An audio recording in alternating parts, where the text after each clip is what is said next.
दुनिया का सबसे महंगा मसाला। जी हाँ दोस्तों, इतना महंगा कि इसके सामने चांदी की कीमत भी फीकी पड़ जाती है। चौकी मत। हम बात कर रहे हैं कश्मीरी केसर की। ये कश्मीरी केसर कोई आलू टमाटर के भाव में नहीं बल्कि इंटरनेशनल मार्केट में 3 से 5 लाख रुपए प्रति किलो बिकती है। कश्मीरी केसर की डिमांड भारत से भी ज्यादा विदेशों में है। खरीदार लोग केसर की क्वालिटी को देखकर इसकी बोली लगाते हैं। अब सोचिए, जो केसर चांदी से भी ज्यादा महंगी है वो केसर उगाई कैसे जाती होगी, कैसे की जाती होगी केसर की खेती। जैसा कि हमने बताया कि ये केसर कोई आलू टमाटर के भाव में नहीं मिलती, इसीलिए जाहिर सी बात है कि केसर की खेती भी आलू टमाटर की खेती जैसी तो होती नहीं होगी। इसलिए इस वीडियो में हम आपको बताएंगे कि केसर की खेती कैसे की जाती है और विशेष रूप से कश्मीरी केसर की क्या खासियत है जो ये केसर इतना महंगा बिकता है कि चांदी के दाम भी इसके सामने फीके पड़ जाते हैं। दोस्तों, वैसे तो केसर का सेवन करने के क्या क्या फायदे हैं ये आपको बताने की जरूरत नहीं है, फिर भी बता दें कि केसर सेहत के लिए बहुत ही ज्यादा फायदेमंद होता है। गर्भवती महिलाओं को डॉक्टर विशेष रूप से सलाह देते हैं कि उन्हें दूध में केसर डालकर पीना चाहिए। केसर का सेवन करने से हार्ट से संबंधित बीमारियां खत्म की जा सकती हैं। इसके साथ ही केसर में कई ऐसे गुण होते हैं जिनसे हमारे चेहरे की सुंदरता बढ़ाई जा सकती है। इसीलिए केसर का उपयोग कई सारे कॉस्मेटिक प्रोडक्ट्स बनाने में भी किया जाता है। आपने टीवी में शैम्पू और साबुन कई सारी एडवर्टाइजमेंट उसकी देखी होगी। इसमें बताया जाता है कि हमारे साबुन और शैम्पू में केसर मिली हुई है। वैसे सच में उस साबुन में केसर है या नहीं तो भगवान ही जाने। दोस्तों, कई सारी ऐसी दवाइयां भी हैं जिनको बनाने में केसर का इस्तेमाल किया जाता है। बता दें कि केसर की कीमत इतनी ज्यादा होने के कारण इसे लाल सोना भी कहा जाता है। तो आइए अब जानते हैं केसर की खेती के बारे में कुछ रोचक जानकारी। जैसा कि हमने पहले बताया कि केसर इंटरनेशनल मार्केट में 5 लाख रुपए प्रति किलो भी बिक जाती है। तो जरूर आप में से कई लोग सोच रहे होंगे कि भाई क्यों ना हम भी अब से केसर की खेती शुरू कर दें। तो आपको बता दें, केसर की खेती ऐसे ही कहीं पर भी नहीं की जा सकती। केसर की खेती के लिए एक स्पेसिफिक एटमॉस्फेयर और टेम्परेचर चाहिए होता है जो दुनिया के कुछ ही इलाकों में मेंटेन रहता है। बता दें कि केसर सर्दी, गर्मी और बारिश तीनों मौसम में उगाई जा सकती है, लेकिन विशेष रूप से केसर की खेती बर्फीले इलाकों में ही हो सकती है क्योंकि वहाँ का वातावरण गर्मी के मौसम में भी काफी ठंडा रहता है। जब सर्दियों के मौसम में बर्फ पड़ने लगती है तब केसर के पौधे में फूलों की वृद्धि कम हो जाती है, लेकिन जैसे ही गर्मियों के मौसम की शुरुआत होती है और जमीन सूखने लगती है तो तेजी से केसर के पौधे में फूलों की वृद्धि होने लगती है। बता दें कि 20 डिग्री सेल्सियस टेम्परेचर केसर के पौधे के लिए सबसे सही होता है और 10 से 20 डिग्री सेल्सियस तापमान में इसके पौधे में फूल निकल आते हैं। इसके साथ ही केसर की खेती करने के लिए सही मिट्टी का होना भी काफी जरूरी होता है। केसर के पौधे रेतीली, चिकनी और बलुई मिट्टी में ही उगाए जाते हैं। इस मिट्टी को दोमट मिट्टी भी कहा जाता है, इसलिए किसी स्पेसिफिक रीजन में ही केसर की खेती की जाती है जहाँ का वातावरण हमेशा बर्फीला रहता है। बता दें कि दुनिया में सबसे ज्यादा खेती यूरोप और एशिया के कुछ देशों में की जाती है। दुनिया में जितनी केसर उगाई जाती है और उसका लगभग 80% हिस्सा केवल स्पेन और ईरान जैसे देश उगाते हैं। जैसा कि हमने बताया कि केसर बर्फीले इलाकों में ही उगाई जाती है, तो जरूर आपके ध्यान में अपना कश्मीर तो आया ही होगा। जी हाँ दोस्तों, कश्मीर में भी बड़े पैमाने पर केसर की खेती की जाती है। इसके साथ ही कश्मीरी केसर की डिमांड इंटरनेशनल मार्केट में काफी ज्यादा है। बता दें कि केसर मुख्य रूप से 2 प्रकार की होती है, जिसमें से एक होती है अमेरिकन केसर और दूसरी कश्मीरी मोगरा केसर। वैसे भारत में सबसे ज्यादा अमेरिकन केसर ही उगाई जाती है, लेकिन कश्मीरी मोगरा केसर की डिमांड सबसे ज्यादा होती है और इसकी कीमत भी अमेरिकन केसर के मुकाबले काफी ज्यादा होती है। कश्मीरी मोगरा केसर की खेती जम्मू कश्मीर के किश्तवाड़ में आने वाले गांव पंपोर हंस के आसपास के इलाकों में की जाती है।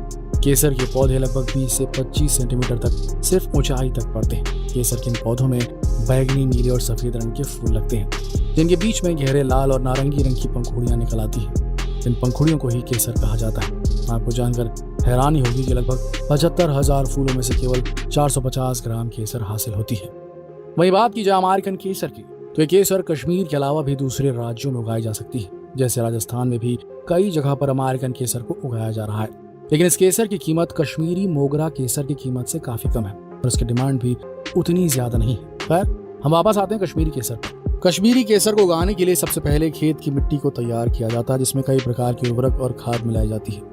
मिट्टी में खाद मिलाने के लिए रोटावेटर का इस्तेमाल किया जाता है और जमीन को पूरी तरह से समतल बनाया जाता है। खेत को पूरी तरह से तैयार कर लेने के बाद अब समय आता है बीज लगाने का। बता दें कि कश्मीरी केसर के बीज लगाने का सबसे सही समय जुलाई से सितंबर महीने के बीच का होता है। बताया जाता है कि अगस्त महीना कश्मीरी केसर के बीज लगाने के लिए सबसे सही समय होता है क्योंकि इस समय केसर का बीज बो दिया जाए तो सर्दियां शुरू होने से पहले ही केसर में फूल निकल आते हैं और ज्यादा सर्दी की मार झेलने के कारण केसर के फूलों को नुकसान भी नहीं होता। इसलिए बरसात खत्म होते ही तुरंत जुलाई अगस्त महीने में ही कश्मीरी केसर के बीज को खेतों में बो दिया जाता है। बता दें कि कश्मीरी केसर का बीज लहसुन की तरह दिखाई देता है और 1 हेक्टेयर में लगभग 1 से 2 क्विंटल बीज बोया जाता है। वही बात की जाए अमेरिकन केसर की तो 1 हेक्टेयर में केवल आधा किलो बीज से ही काम चल जाता है। अब आप सोचिए, कहाँ 2 क्विंटल बीज में 1 हेक्टेयर और कहाँ आधा किलो बीज में 1 हेक्टेयर। तो दोस्तों, अब बीज लगाने के बाद ऐसे ही छोड़ दिया जाए तो क्या होगा? कुछ भी नहीं होगा। यानी अगर आप केसर के बीज खेतों में बोने के बाद उसे ऐसे ही छोड़ देंगे तो आपको कुछ भी नहीं मिलेगा, क्योंकि असली कवायद तो बीज बोने के बाद शुरू होती है। केसर के बीज बोने के बाद इसे कई प्रकार के उर्वरक दिए जाते हैं। आमतौर पर गाय के गोबर से बनी खाद उर्वरक के रूप में इस्तेमाल की जाती है, लेकिन कुछ लोग रासायनिक उर्वरकों का भी इस्तेमाल करते हैं। बता दें कि केसर के बीज अंकुरित होने के बाद तुरंत इसकी निराई गुड़ाई की जाती है। पहली बार निराई गुड़ाई करने के बाद 20 दिन के अंतराल पर फिर से केसर के पौधों की निराई गुड़ाई की जाती है। ऐसा करने से केसर के पौधे अच्छी तरह से बढ़ने लगते हैं। केसर के पौधे लगाए जाने के बाद लगभग 3 से 4 महीने में केसर उगाने लायक हो जाती है। केसर के पौधे लगाए जाने के बाद लगभग 3 से 4 महीने में केसर उगने लायक हो जाती है। इन छोटे छोटे पौधों में बैगनी, नीले और सफेद रंग के फूल लगते हैं और उन फूलों के बीच 2 से 3 गहरी नारंगी रंग की पंखुड़ियां होती हैं, जिन्हें केसर कहा जाता है।